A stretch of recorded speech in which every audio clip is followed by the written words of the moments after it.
In 1979, I was able to escape with the aid of some of my fellow comrades. I saw this as a necessary step, not only because I was innocent of the charges against me, but because I knew that the racist legal system in the United States, I would receive no justice.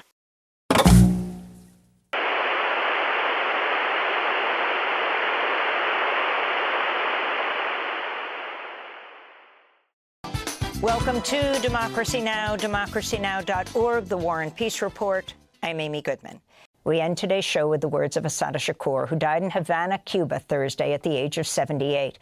She was a legendary figure within the Black Panther Party and the Black Liberation Army. Assata Shakur was convicted in the May 2nd, 1973 killing of a New Jersey state trooper during a shootout that left one of her fellow activists dead. She was shot twice by police during the incident. In 1979, she managed to escape from jail and flee to Cuba, where she received political asylum. She long proclaimed her innocence. In 1998, Democracy Now! Aired her reading an open letter to Pope John Paul II during his trip to Cuba. She wrote the message after New Jersey state troopers sent the Pope a letter asking him to call for her extradition. This is Assata Shakur. My name is Assata Shakur, and I was born and raised in the United States. I am a descendant of Africans who were kidnapped and brought to the Americas as slaves. I spent my early childhood in the racist, segregated South. I later moved to the northern part of the country, where I realized that black people were equally victimized by racism and oppression.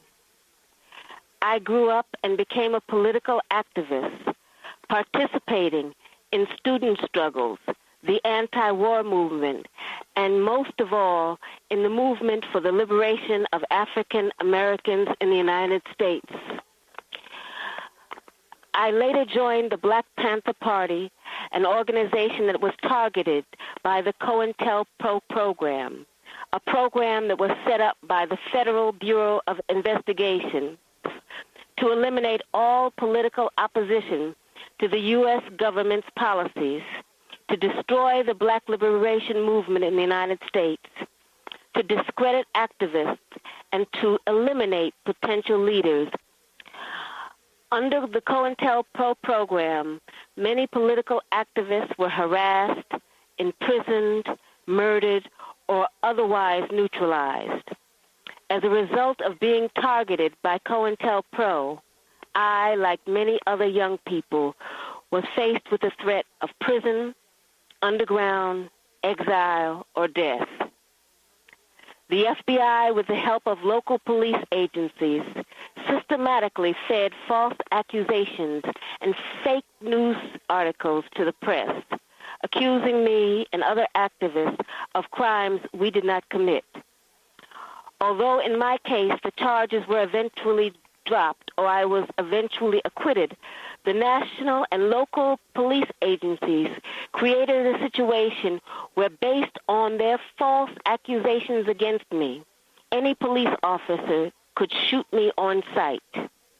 It was not until the Freedom of Information Act was passed in the mid-'70s that we began to see the scope of the United States government's persecution of political activists. At this point, I think that it is important to make one thing very clear.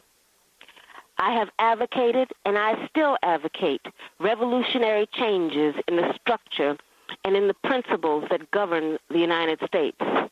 I advocate self-determination for my people and for all oppressed people inside the United States.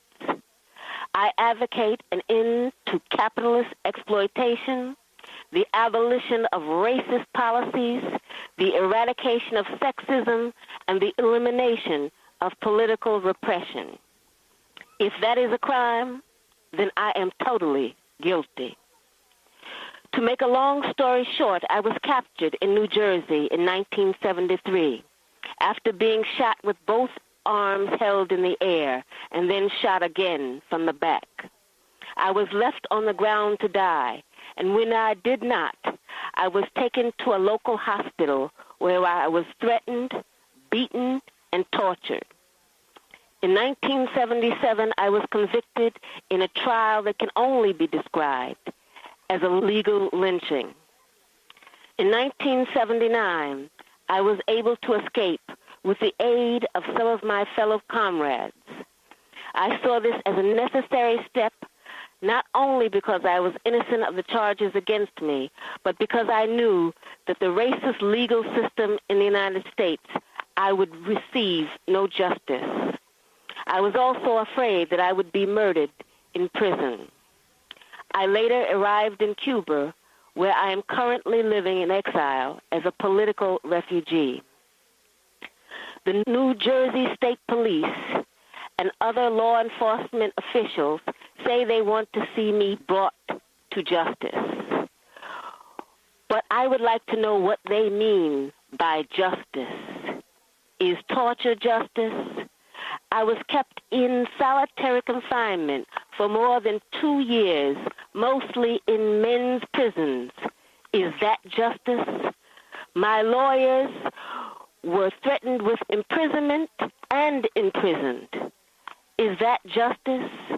I was tried by an all-white jury without even the pretext of impartiality and then sentenced to life in prison plus 33 years. Is that justice? Let me emphasize that justice for me is not the issue I am addressing here. It is justice for my people that is at stake. When my people receive justice, I am sure that I will receive it too. I ask nothing for myself. I only ask you to examine the social reality of the United States and to speak out against the human rights violations that are taking place. On this day, the birthday of Martin Luther King, I am reminded of all those who gave their lives for freedom. Most of the people who live on this planet are still not free. I ask only that you continue to work and pray to end oppression and political repression. It is my heartfelt belief that all the people on this earth deserve justice, social justice, political justice, and economic justice. I believe it is the only way we will ever achieve peace and prosperity on this earth. I hope that you enjoy your visit to Cuba. This is not a country that is rich in material wealth, but it is a country that is rich in human wealth, spiritual wealth, and moral wealth.